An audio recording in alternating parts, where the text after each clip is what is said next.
Kasi yung bilog-bilog ko, baka pa ganyan tumalbog. Namulong, 70 pounds, goodbye. Talagang bibibigay ko ng last 20 or 30. Thank you. By the way, these are real. Kasi po, tatlong pinestid ko. Minsan nagkataon. Sabi ko ba yun? Isabi? Ano ba yun? Spirit? Get away. Anyway, seriously na. When I did the mega concert in 1993, Casey was about 8 years old, and I really did this song for her. I think the original was by Barbra Streisand, and the lyric of the song was bagay na bagay to us kasi yung anak ko at ako noon, paano kami you and me against the world. My childhood was perfect. I was like a little princess. And we were spoiled, but I never was a brat. Never. My father would have chopped my head off. I was such a good girl. But I never cut class. Never escaped from the house. I was always scared that I would be punished by God. Baka masagasaan ako. Totoo. Never did drugs in my whole lifetime. I smoked, but I stopped 16 years ago. And I don't drink. I'm really boring. This is what I do, this is what I love. When I'm on stage, I'm home. When I'm with you guys, I'm home. I just love to sing. I love to make you guys happy.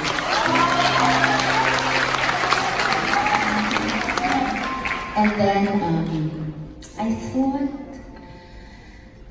mga dalawa-tatlong pelikula lang yung gagawin ko, tapos yung albums ko, mga tatlo rin, tapos diretso na ang plano kasi I went to St. Paul Pasig for a grade school, which is still the best St. Paul for me, as far as I'm concerned. And then I moved to St. Paul, Manila for about a year and something. Kasi dapat St. Paul, Quezon City ako, but I was abroad, hindi ako naka-enroll. Nalipat ako sa Manila, which was so different. So, after a while, I moved to the international school. And then, I did this movie. And my director who also wrote the script, because my dad really didn't want me to get into movies. Singing lang, parang hindi ma-estorbo yung pag-aaral siya. Parang, naku, maraming loko dyan, prinsesa ko yan. So, Sharon Cuneta, who wrote and directed Dear Heart, and the producer, wala pa pong Viva Films noon, the producer, the late Ernie Rojas of Sining Silangan, had just done, I think it was Langis sa Tubig. Yeah, Langis sa Tubig with Ate V and Dingo Fernando and Ate Ami Austria. And they were slated to shoot another Vilma Boyet film. So, after Dear Heart, my father called, I'm jumping, going back. Direct Danny told my mom that if my father would not agree for me to do Dear Heart, that he would never do the movie because he wrote it specifically for me, based on me and my father's relationship, my father's relationship. Kinilig naman si Daddy. Pero wala pa yung first love part, yun yung nandun. Sabi sa akin, and then, nung pumayag na si Daddy, sabi niya, pipresyohan ko ito ng sobrang taas para hindi gawin, para hindi tanggapin. So he gave us obscene amount for that time na binabayad sa mga superstars lang. Sabi niya, okay, this amount. Eh sabi nila, okay. Sabi ni Daddy ko, ako, napasubo ako. So my dad was he had a word of honor, so passed on to us. So he said, okay. And then Andy Garcia was cast as my father.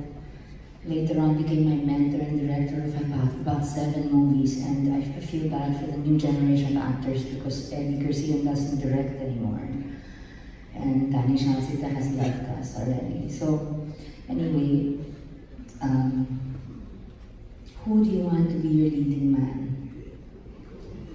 Hindi ko alam kung bakit. Sabi ko, anybody but Gabby Concepcion. Hindi ko naman siya kilala. Kaya lang pag gag-guest siya sa GMA Super Show, tisoy yung feeling mo supla-suplado. Hindi na, wala nang ginagawa sa akin. Natipatikuhan lang ko sa itsura niya. Parang feeling ko, ayoko naman mas pretty sa akin. Pag lalaki. So, anyway, ang only available siya. So, sige, we made Dear Heart for 5 months. Wala kami nag-uusap, hindi kami wala, malayo ako sa kanya sa set. Lahat siya maramdam. Nung we were dubbing, you know, nung araw, the movie, puputulin nila sa studio. Tapos bawat scene, uulitin mo, you would record your voice, you would dub the whole movie all over again. So kung iiyak ka ulit, it's voice acting. So that was what was uso then. Papasok ka umaga, lalabas ka the next day na rin. The whole movie ulitin mo ng boses mo. Aba, ayan na. Nagsimula na. So, I left school in grade 11 because we married secretly. And contrary to popular belief, I was not pregnant when we got married. I was doing my first major concert at Real Sharon Solo with the boys. And the night before, nung final rehearsal, before the two-night concert, he came with wedding rings na. He said, will you marry me? Ha? Will you marry me? And you know, bumababa ako ng backstage. I go, are you sure? Think about it first. Oh, I thought, many times I don't want to lose you again kasi mag-sleep ka na. Naks! Ayun, kasi late ako, kaya kwento muna tayo. Gusto ko init. Ang hirap ng galing winter, bigla akong parang nasa Pilipinas na naman. Gusto ko nagpusog, Diyos ko. Alam niyo, ang bala ko pagdating sa LA, maligo muna. Buti na lang, sabi nila, ako at ang mga anak ko, kahit pawis namin mabango. Totoo yun, at least yung mga anak ko. Ako, chismis, ayun. Oo nga. But, so fresh from Toronto. Ayan, anyway, so to make a long story short, after about a month or 2, I found out I was pregnant. And I was so happy, and I was here in LA. And I kept going to the banyo to do number 1. And my best friend said, hala, what did you do in Manila? And what did I do? With Gabby? I do. Sabi ko, I did. Sabi ko, syempre, asawa ko. When I found out and confirmed I was pregnant, oh my God, I was so happy because I felt we wouldn't have to hide anymore.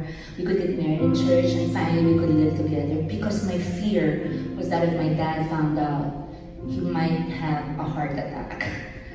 Well, he did not get a heart attack, but some mean person mailed him a photocopy of the marriage contract. So he found out we were married. And so he went on a hunger strike while we were planning the church wedding. So it was a fairy tale, and I got my prince. And wala na akong pake kung mag-artista pa ako, hindi. Because I never prayed, Lord, make me a big star. Never, ever. It was always, Lord, give me my prince so I could have my babies, raise them, have grandchildren, and I'll die happy. Okay, and unfortunately, hindi na nga natapos yung pag-aaral. Well, I took the equivalent of the GED here in Manila, and I passed, so I was eligible for college. So much later, asawa ko na si Kiko, I enrolled in Boston College when Kiko was in Harvard. And then, as I was enjoying it, I lost 2 babies in a span of 5 months. So I couldn't continue, then we had to come home. So I continued at the University of the Philippines, Open University, for my associate's degree, and then I was going to move on to UP Diliman to get my bachelor's degree. Anong nangyari sa buhay ko earlier, meron naman akong bachelor's degree in a course called Gabby Concepcion. Tapos nag-masters ako sa kurso ni Richard Gomez. Ang PhD ko ngayon ay si Kiko Pangilinan. Naku, may mas mataas pang kurso doon, si Keanu Reeves na yun, si Kobe. I'm sorry, pag natisod sa akin si Keanu o si Gong yung sorry, Kiko, nakapak na gamit ko. Okay, Gong is the Korean actor from Goblin, right? So, but Keanu I always loved. I never really had a crush on Brad Pitt or Tom Cruise, but look at my exes. Anyway, this song, I'm telling you this whole story, I was really still growing up myself. I had Casey at 19. The marriage was done by 21. I had asked for so many signs from God kung punta ko pa akong umalis. He kept on giving me the signs. And every time He would give me a sign, I would say, one more sign, Lord, one more sign. Aba nung huli, parang sure na to. So I made that hard decision. As hard as I fought to keep the marriage, and as much as I loved him, I knew we would not last. We could not be together.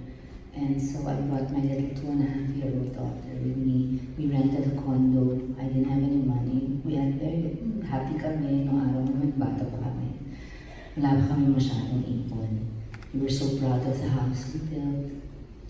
And so, yan ang storya ng buhay namin. And this song, that's why I told you that story, is because when Casey was growing up, no, when she was 2.5, I saw this wall just come up. She changed. She laughed less. She smiled less. I said, oh my God, 2.5. And it was not her fault. As a mother, crazy about her daughter, and so worried about her future, because now we were a broken family. I wish I could take away the pain, but I couldn't. But I knew, well, right now, years and years after, I am sure I made the right decision. And I raised her, I did a good job. And I taught her that a woman never needs a man to give her a comfortable life. So she works like me. Okay, so let me do this song for you and for her. If you listen to the words, from your heart to this. If I could, I'd protect you from the sadness in your eyes, give you courage in a world of compromise. Yes, I would, if I could. I would teach you all the things I never learned, and I'll watch you cross the bridges that I burned. Yes, I would.